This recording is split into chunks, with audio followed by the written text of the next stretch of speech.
Hello अस्सलाम वालेकुम। कैसे हैं आप सब? उम्मीद है आप सब ठीक ही होंगे।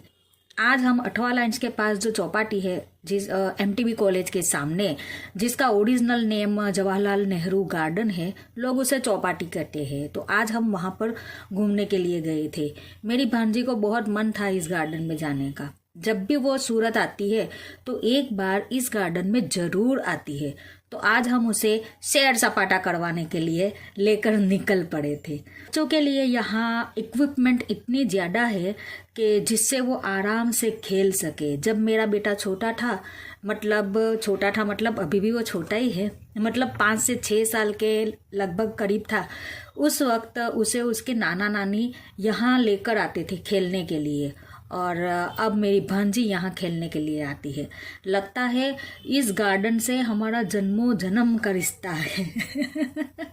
फाइनली हम यहाँ पहुँच चुके थे। मेरी भांजी तो आराम से खेल रही थी, मगर मेरे बेटे को जैसे ही पता चलता है कि कैमरा उसकी तरफ है तो जाने दो यार, आगे की कहानी तो आप सब जानते ही हो। क्या बार बार मैं रिपीट करूँ, क्या बार बार मैं बोलूँ। खुद तो खेल नहीं रहा है और मेरी भांजी एडिना, कितना प्यारा नाम है ना, मैंने रखा हुआ है उसकी मासी माँ ने। तो मेरी भांजी एडिना को भी वो खेलने नहीं देता था। बेचारी को इतना परेशान किया कि वो रोने लगी। देखो रो रही है बेचारी, इतने प्यार से इतने मन से वो यहाँ पर आई। आखिरकार उसने उसे रुला ही दिया। अच्छी खासी खेल रही थी, अच्छे से उसका मूड ऑफ कर दिया, बड़े प्यार से उसने उसका मूड ऑफ कर दिया। उसे बर्गर की रिश्वत देकर हम जैसे तैसे उसे मना लेते हैं ताकि उसका मूड ऑफ ना हो, स्पॉइल ना हो उसका मूड। बाकी मेरे बेटे ने तो कोई कसर ही नहीं छोड़ी थी।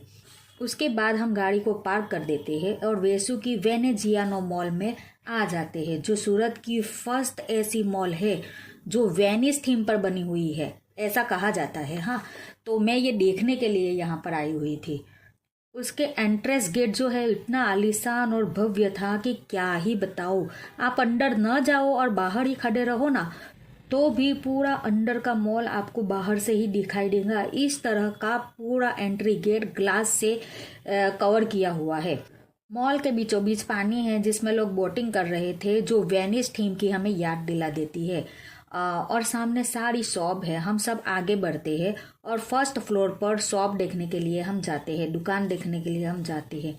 एंड ऑफ कोर्स ऊपर से नीचे की तरफ का जो व्यू है वो भी मुझे देखना था कि आखिरकार कैसा दिखता है, तो इसलिए मैं ऊपर जाती हूँ। सीढ़ियाँ चढ़कर हम सब ऊपर की तरफ पहुँच जाते हैं। फर्स्ट फ्लोर से मैं मॉल को कवर कर रही हूँ। इतना ज़्यादा खूबसूरत लग रहा था और उस पर लाइटिंग ने तो कमाल ही कर दिया। जो लाइटिंग थी ना, वो मॉल के सर पर मानो प्यारी सी बिंदी चमक रही हो, वैसे ही वो चमक रही थी। फिर से आगे बढ़ती हूँ क्योंकि ये मॉल अभी नया नया ओपन हुआ है, इसलिए इसकी काफ़ी सारी दुकानें आपको खाली देखने को मिलेंगी। और ये देखिए क्या शानदार नज़ारा लग रहा है। पूरे मॉल को मानो दिवाली हो इस तरह से जगमगा रहा था। ये ऊपर से ये बोटिंग का नज़ारा देखने लायक बनता था। मेरा बड़ा मन था बोटिंग करने का, मगर ये लोग हैं ना, बिल्कुल माने ही नहीं। आज नहीं, फिर कभी आएंगे, बस यही झूठे बहाने, झूठे वादे, और क्या। ये उनका जवाब था, बताओ।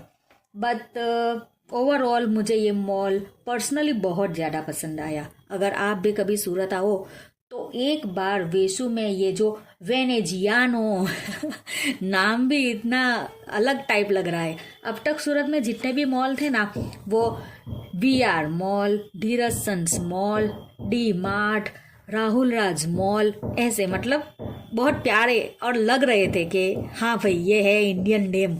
लेकिन ये वेनेजियानो, ये तो नाम से ही पता चलता है कि ये ठीक है। तो आप भी कभी सूरत आओ तो ये इस मॉल की मुलाकात एक बार ज़रूर लेना और वीडियो को लाइक शेयर ज़रूर करना। मिलते हैं अगले वीडियो में। Till then ta-ta, love you all.